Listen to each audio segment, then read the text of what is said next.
All right, it is the tip top of June as I am sitting down to film this, and we are getting to be in the thick of wedding season. I actually was just doing hair for a wedding party this last weekend, and I think I just kind of have that on the brain.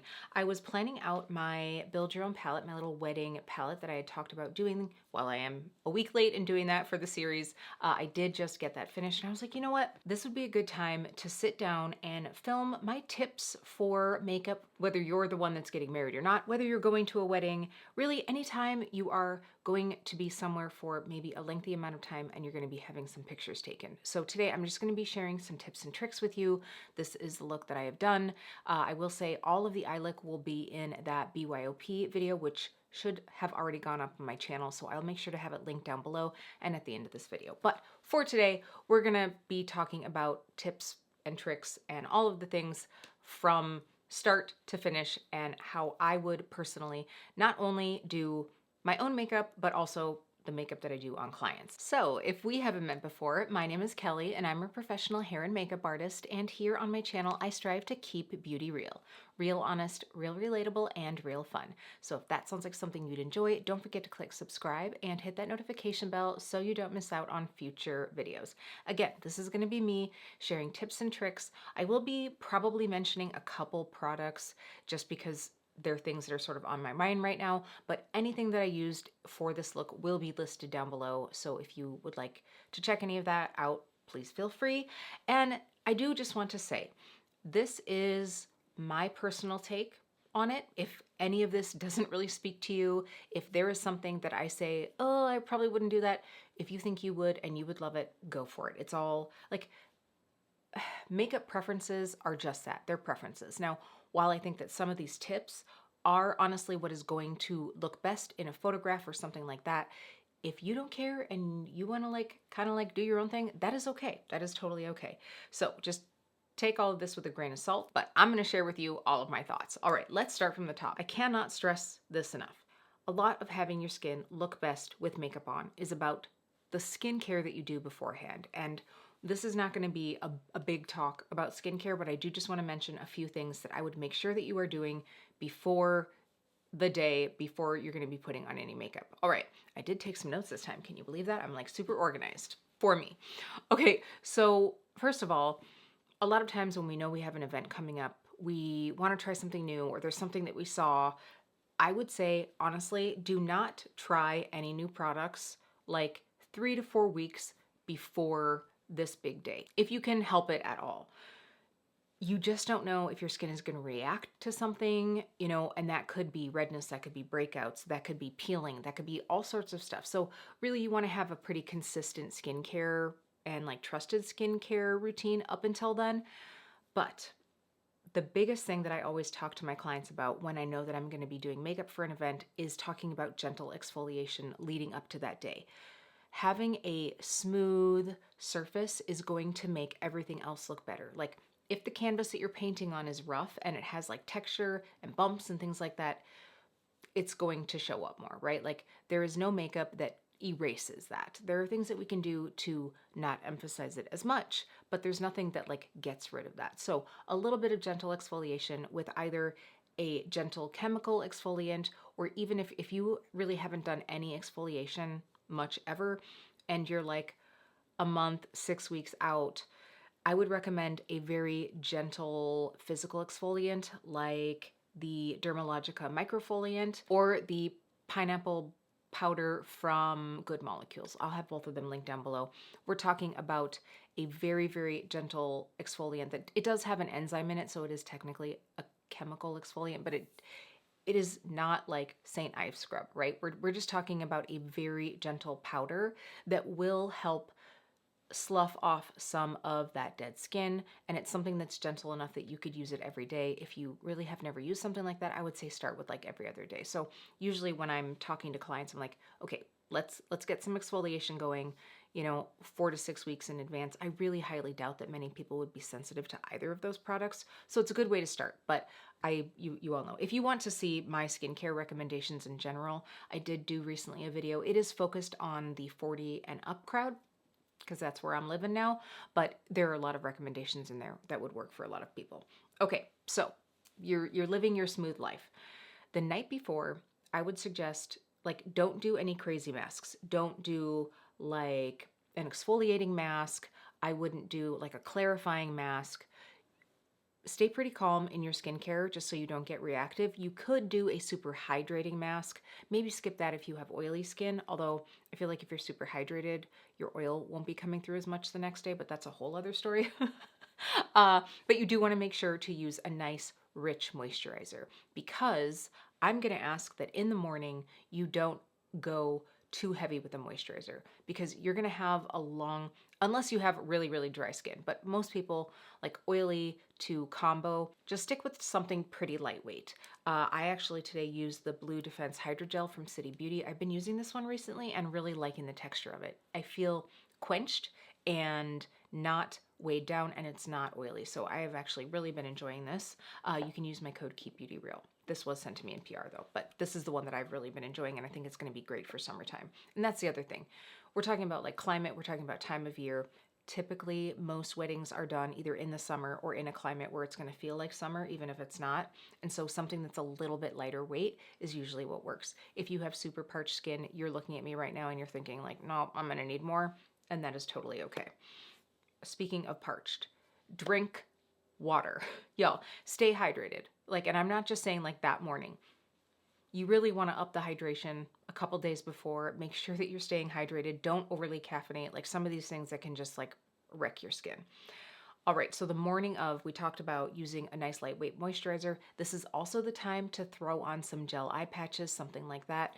The results from this are temporary. Like usually you are just boosting that moisture in those areas, but getting a bit more plumpness out of your skin. You know, the night before we've done a hydrating mask, or we're using a really rich hydrating moisturizer to help get that plumpness out of our skin.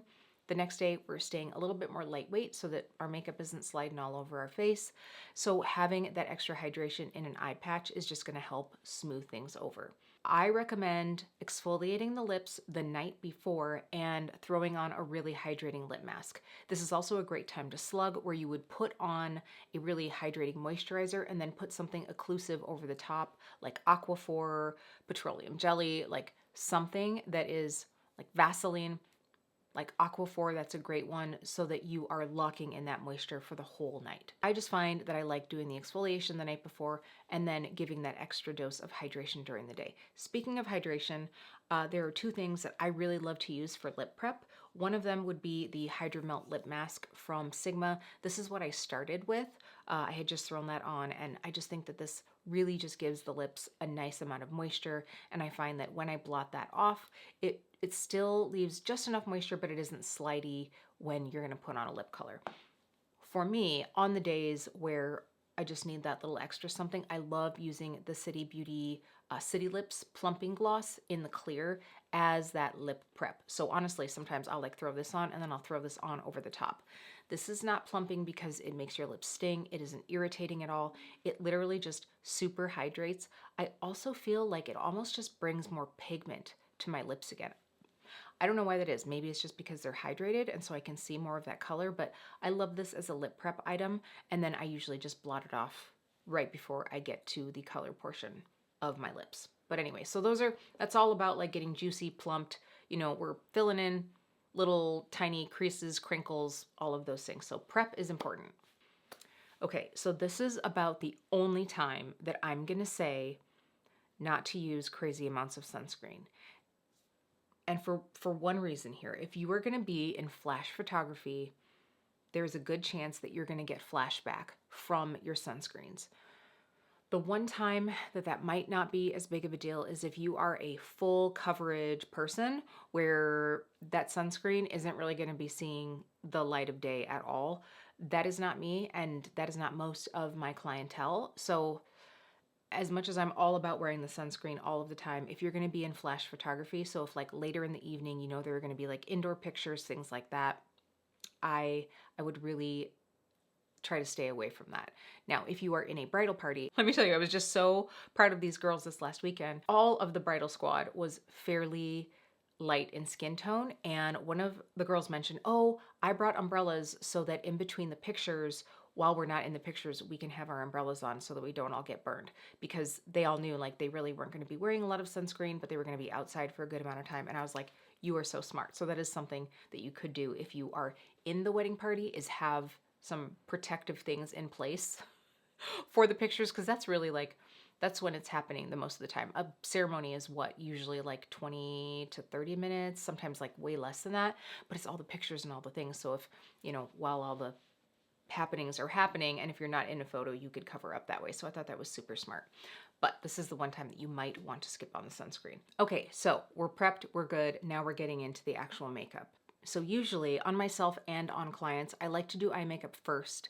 That is a very personal preference, but especially if you're using anything with any shimmer, or, even just like powder shadow. There's nothing worse than like getting powder down here and being like, oh, I just got like a flawless under eye and now I just messed that up. So I usually just like to do the eyes first. And then I also think that depending on how much of an eye look you want, that sort of tells you where to balance out the rest of the color on your face, and it can just tend to save time. If you do want to see how I got this look, you can check out that BYOP video, but I will be sharing some eye tips later on. So let's talk about complexion. So for a day where you are going to be having a long day, there are going to be pictures taken, I really recommend a satin to matte foundation, like something that's like skin finish up to matte. It sort of depends on your preference and your skin type. If you are combo to oily, I would stick more towards matte. If you are dry to normal, then something in that skin finish to satin is the way to go. You know that I love a good glowy moment. You know that I like a tinted moisturizer, something that's very soft. But photos emphasize shine like nothing else. So even if you have a satin look to your skin, especially depending on the lighting, that can look even glowier. So you don't want to be like overly emphasized, especially because the more reflective a surface is, typically that's when you're going to see more bumps, more divots, the uneven texture of the skin. So I like to keep it on the more natural side of things. So right now, and this is what I'm wearing today, I have just been loving this, and it's so inexpensive. I've talked about this before, but the Wet n Wild Photo Focus foundation, I have the foundation stick, which I think can be really great because technically you could also like touch up with this if you really wanted to.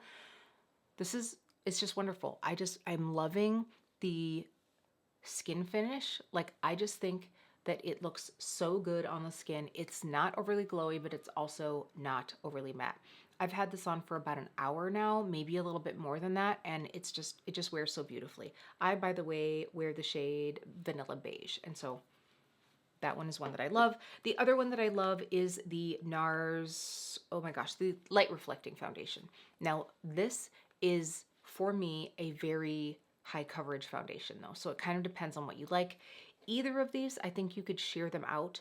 Either, like sometimes when I'm using the stick, in fact, I did that today, I just wet my brush a little bit with Fix Plus just to keep it a little bit on the lower coverage side. When I'm using this, I usually use equal parts or maybe even 2 parts of a moisturizer to add into this, but you could totally use this on its own if you love a good high coverage moment. So when I'm talking about doing like satin to matte, that doesn't mean that you have to be like mega coverage. It's really just about the finish of the coverage that you do choose to wear, and you could easily like make either of these a little less coverage. Now, if you are choosing to be a bit lighter coverage, color correcting can really be your friend. And whether that's to correct redness, whether that's to correct under eye darkness.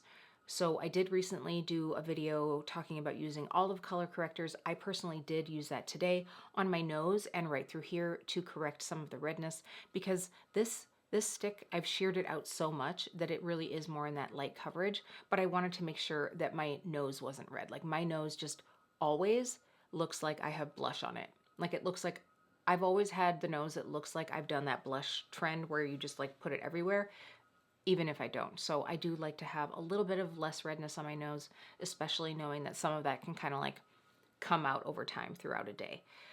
Now for concealer, if we're talking about under eye, you're going to want to go with something that has that peachy or orangey undertone depending on the tone that is under your eyes. If you do suffer from some darkness, a little dab of that before you put on concealer can really help.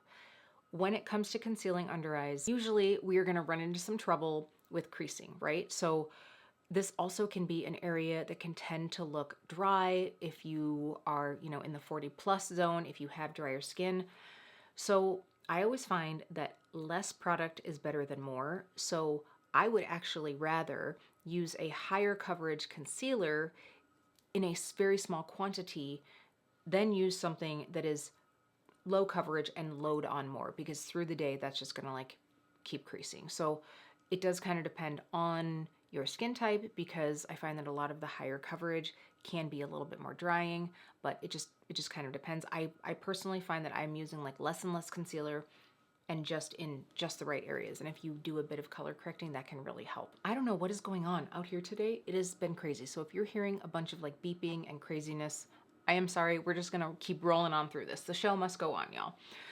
So once you have a bit of concealer on, what I always recommend is to take a puff like this. This is just like a little triangle puff. I get these on Amazon. I will make sure to have these linked down below too, because they come in clutch. This one I'm about ready to get rid of, but I just use both sides of them. You could wash them. I usually wash them like once or twice, and then I just kind of get rid of them, but they do last a good amount of time. So you all know how much I love my Hourglass translucent setting powder. I really think that for something like this, I like a very translucent setting powder that has, again, that sort of skin finish. It's not going to be overly glowy, but it's also not too matte. Like, we're looking for just something that just looks like healthy skin. And a little bit of powder can go a very long way. We can always add on more, but right now I'm just looking to do enough that it sets the concealer that I just put on. And usually that's one thing that I just love about this dispersion. Usually I will give this a little bit of a shake, and like that's in the cap is going to be enough.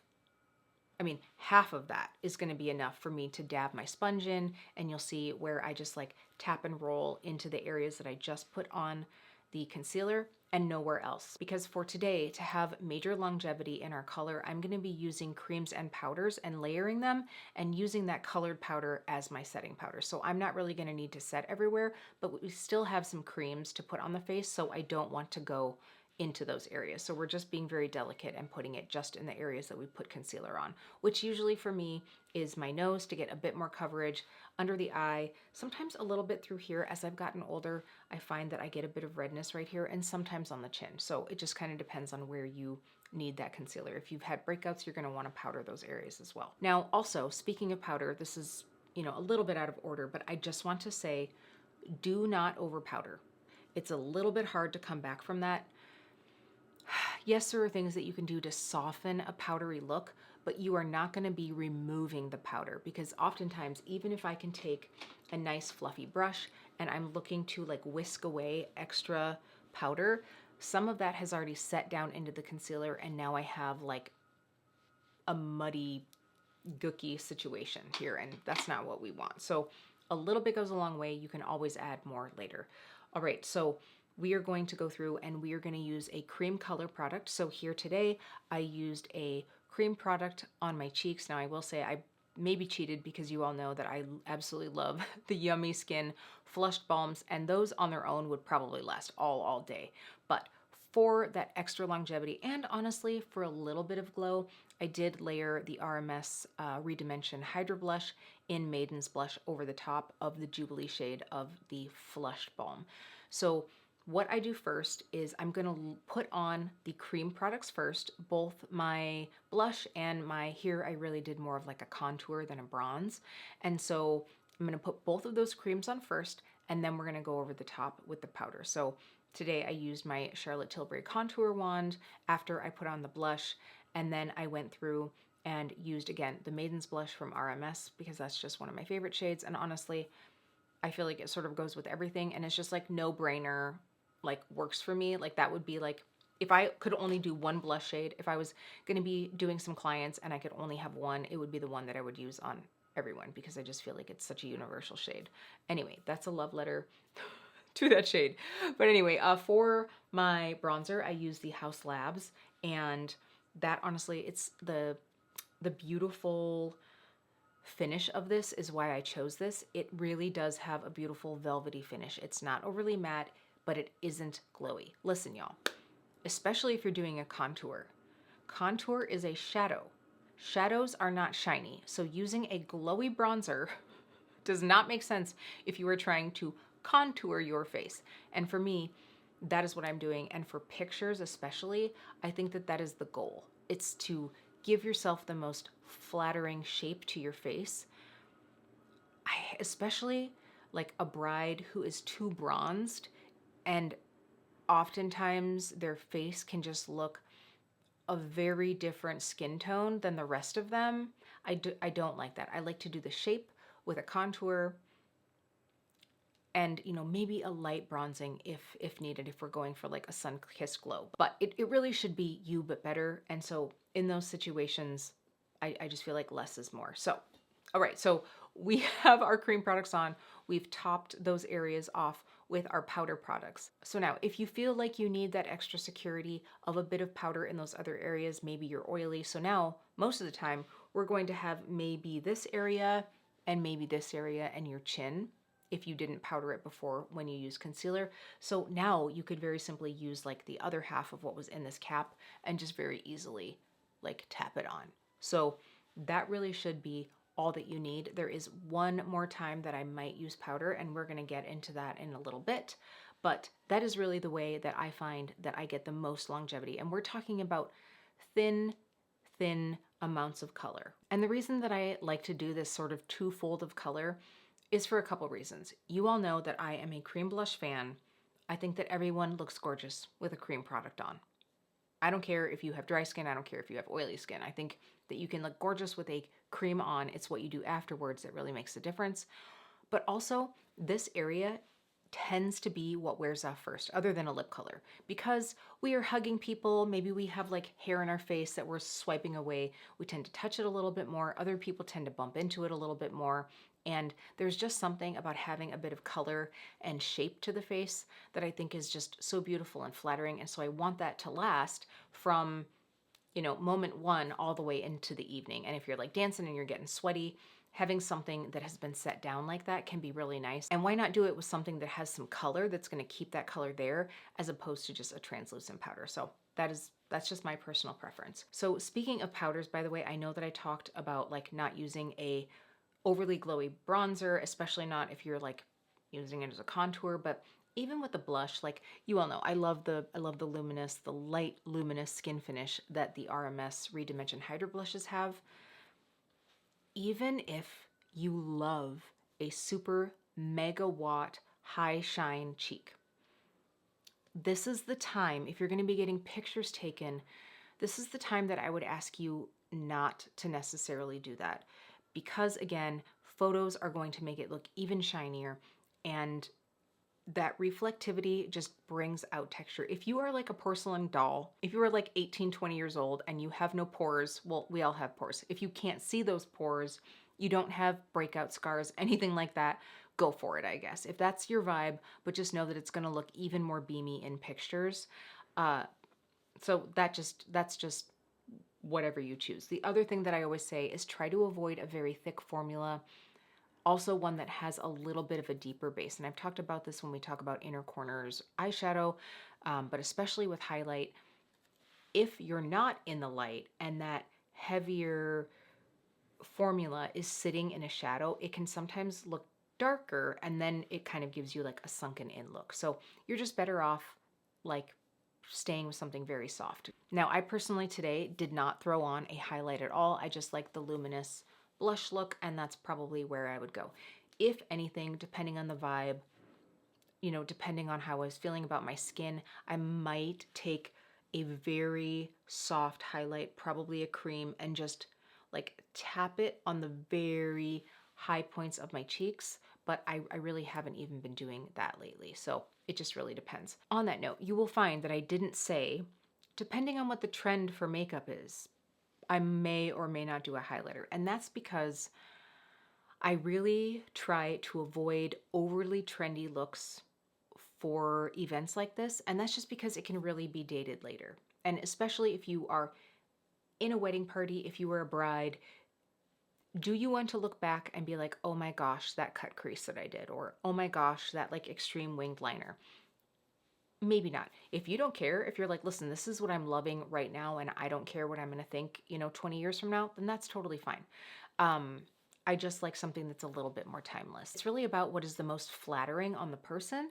And so sometimes we do trends even if we know that it's not like the best look, it's just something that we have fun with. But for me, like a day like that is just like the day to look your best, but it's also the day to feel your best. So do you, boo. Okay, so all right, so just a few comments on eyeshadow. This is again like just personal preference, but it's really what I've seen in photos. I try to avoid overly metallic eyeshadow or a really heavy sparkle. So again, that metallic look can get hyper emphasized in flash photography or sometimes in certain like sunlight. It can just really make things look more textured, and also with the heavy sparkle, with like even like micro sparkle, by the end of the night it can just really like make its way down. And so if you just want to stay looking more fresh, I would suggest not going in that hard with like the super sparkle. I love a good shiny eyeshadow. I'm not saying only do a matte eyeshadow, but I'm saying like this is the time to maybe like do a little bit less of that. But again, if you're like, nope, I always knew I wanted to have blinged out eyes, then that is totally fine. Okay, so for me, and I think I talked about this in my BYOP video, so I'm not going to stick on it too long, but for me, when we're talking about makeup that you're going to have for photographs, again, it's about shaping the face to look the best. So the eyeshadow is really the frame for your eyes, just like the eyebrow is the frame for your eyes. And so really it's about contouring and shaping to get the most flattering look for your eye shape, for your face shape. And so it should be done softly but effectively. And so I prefer looks that have a bit of shape but that don't get too dark. I feel like a very dark crease can really age people, or it can be unflattering for certain eye shapes. Again, this is just a personal preference and it's just what I've seen as a makeup artist on people and in photography. If you were like, no way, I am absolutely going to wear super dramatic eyes, that is totally fine. You can wear something that's a bit like soft and smoky, especially depending on your eye shape, the type of lids that you have. I'm not saying that you can't wear darker color. Something that's like soft and smoky and smudged out if you're doing like an evening wedding, or if that's like appropriate for the vibe, I could totally see that being pretty. There are exceptions to every rule, right? So this is just my personal opinion. Now, I also think, and this is just like in general, this is how I feel, but like lashes should again be an emphasis and complementary to your eye shape, adding to the look in a subtle way, not necessarily being the star of the show. So overly dark, thick lashes, like if you are a blonde, especially really thick black lashes, I just think it really takes away from the overall look. So stick with something that's a little bit softer if you are a blonde. If you have like medium to dark hair, you can get away with a little bit more because the contrast isn't quite so much. Like usually we don't want quite so much high contrast. If you are high drama, I mean, I don't mean if you are high drama, but if you love that type of look, then you can go for it, right? Again, these all come with a caveat. But no matter what type of lash, if you choose to wear a lash, please make sure that it is the right size for your eye and the right shape for your eye. I see a lot of times where a lash has been left too long and comes down, and so then it almost tips down, or a lash is just too heavy for that person's eye to be able to hold on to. And so like people start looking like sad, like they're like little Eeyores running around. And most of us need, like I always talk about, like I want my eye look to be like a push-up bra for my face. So you want something that like either lifts or opens up the eye. So a round eye shape is going to look more where it's like pushed up in the middle. So oftentimes the lash will look slightly longer right towards the middle. That can be really pretty if you need your eyes to look a little bit more open. If you have heavy folds towards the outside that maybe a flare lash would hit, it can work really well. Now, for someone like me, I have downturned eyes, so I like to wear a bit of a flare. I'm not wearing lashes today. I just did not want to bother. If I was in or going to a wedding, that might be a time that I would like to wear a lash. And oftentimes I will either just do a few clusters on the outside to kind of like give it that little oomph, or wear a lash that does have a bit of a flare. So that could be really great for downturn eyes. I also think it can really look great on someone with close set eyes because it like elongates that shape and it like makes the eye get drawn out, as long as they're not like too dark of lashes. So there are different shapes for everyone, but please just make sure that they're not too long. Also that they're not too short. Like sometimes I don't mind a little demi lash, but sometimes you see a lash that doesn't quite come in enough and then it looks like they have no inner lashes. So just all of those things. Just make sure of those things. Okay. I am a big proponent of tight lining, especially if you don't want to wear any liner. Let's say you don't have much lid space or you just feel like you just don't love that look. Tight lining can just really make your lashes look thicker. So that's really just wiggling a bit of pencil or powder into that lash line. I'm not talking about waterline lining. I know a lot of times tight lining, like people will use it as like what you do to put color on the actual rim of your eye, right? I tend to avoid that on days where you need like super mega long wear because that can kind of migrate, especially if you're outside and you have allergies, if you are going to be crying at all. That can sort of like migrate, and then what happens is you get that inner corner goop. We all know, we've all had it. And so usually on a day like that, I don't do that. Maybe a bit of a lighter tone to brighten the eye, although I find that honestly, it always looks like you put something there. So it can be very flattering, but it also looks like you've done it. So usually I just avoid it altogether, but you could do that over doing something really dark.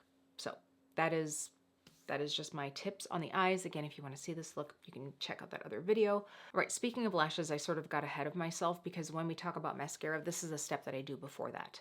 I believe in using a setting spray on a day where you're going to have your makeup on a long time, not only because I do think that it helps if you're using the right spray, but it does just like set everything down, give it that less powdery look, and you really get to see what the makeup is going to look like, you know, in like a half an hour. If you don't, like, it will all settle in and meld with the warmth of your skin, with your natural oils in a little bit, but this way you can really see what it's going to look like. Still, I love the all-nighter spray or the Scandinavia spray. I really prefer just like the classic one. I've been using the one with the like watermelon, the like hyaluronic acid one, and that one does get a little bit glowy. So that one I found when I use that, I do end up afterwards repowdering very lightly, but repowdering my T-zone.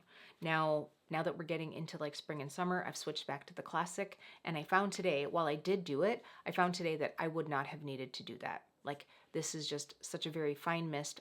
My skin was not any glowier than it was before I sprayed it. And of course I do this before mascara or lashes because I don't want to like get mascara wet, and I also don't want to get lash glue wet. So I prefer to do this before that step. So just one thing there. I just really do think it makes the difference, and it's not a must do, but it is one thing that I like to do.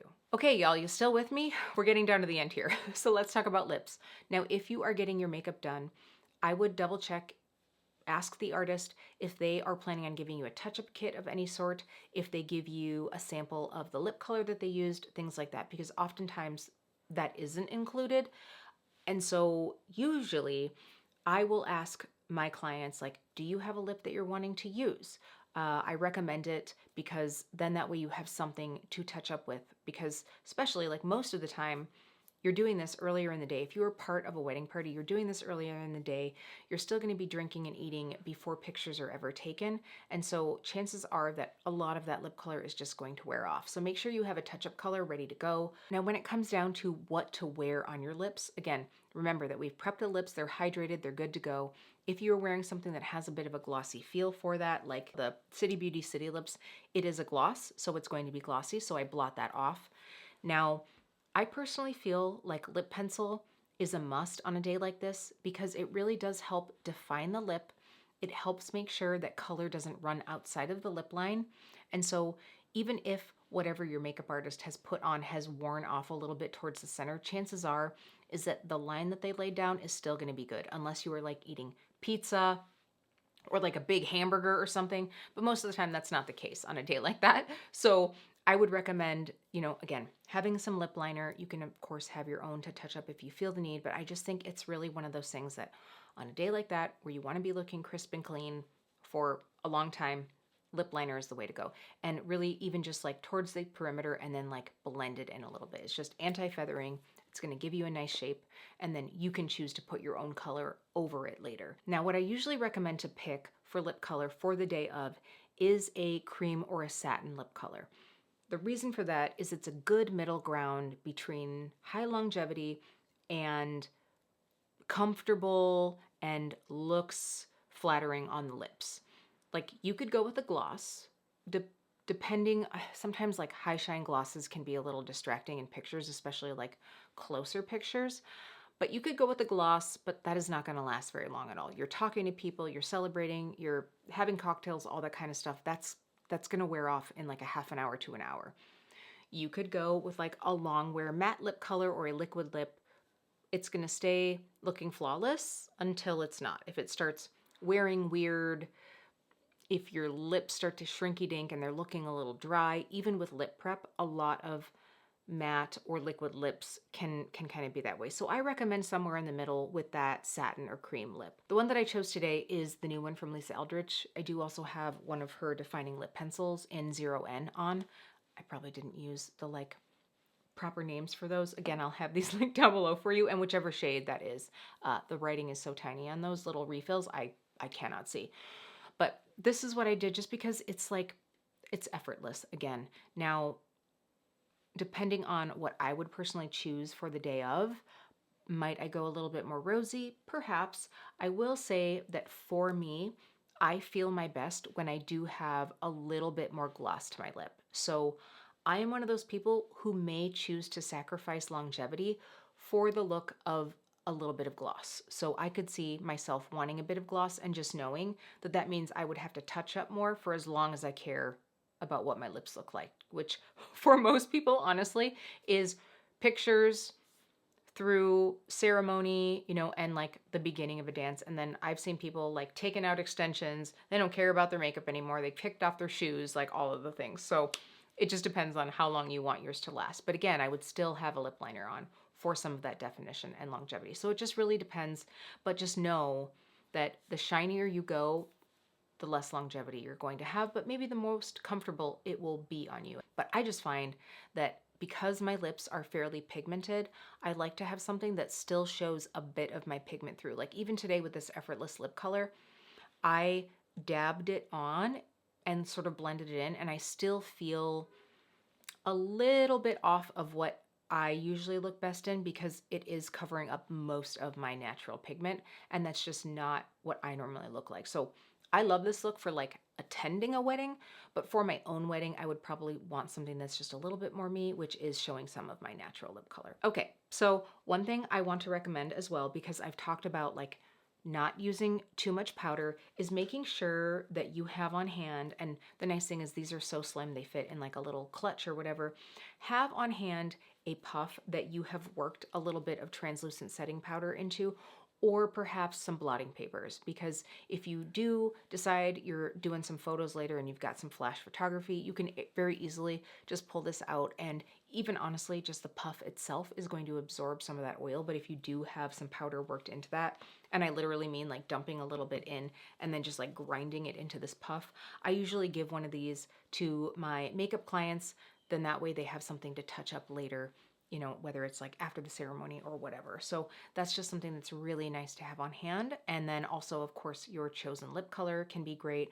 Maybe like a cotton bud in case you get like a makeup fleck from your mascara or something like that. Those are some things that I like to have in a little emergency kit.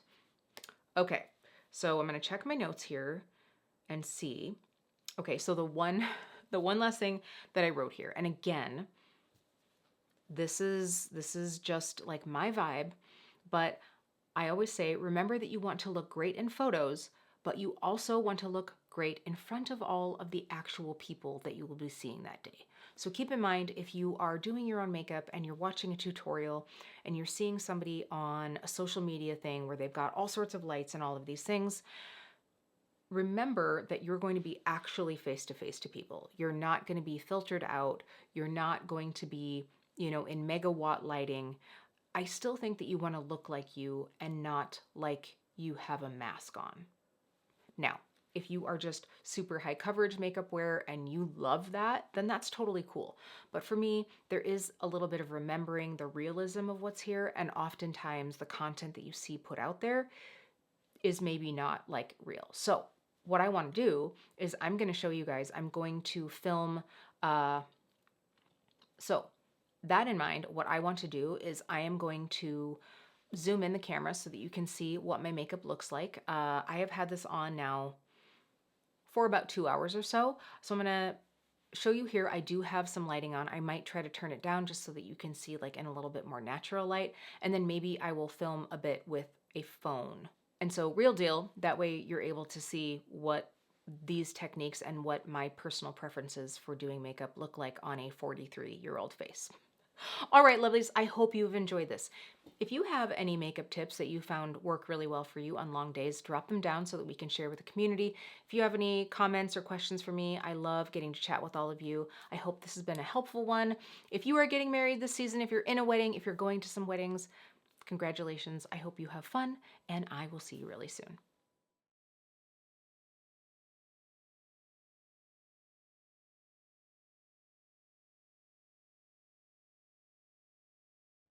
All right, here's another look with the front-facing camera on my phone in indirect natural light. Now, I did just decide to throw on some of the Gloss Bomb from Fenty in Fussy. You know that I love this shade, and honestly, I've always said that this would probably be my wedding shade. I just threw that on top of the Lisa Eldridge lipstick and just kind of like merged it in.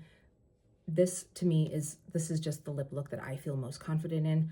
I know that I'm sacrificing longevity doing this because anything that's glossy is going to wear off much quicker. But for me, this is my most authentic self and it's what I love to look like. So it's just those things that you choose to keep, whether or not it's going to be like the most long wearing or the most flattering or whatever it might be. Just like any of the tips and tricks that I've included in this video, do you pick what you love and toss the rest.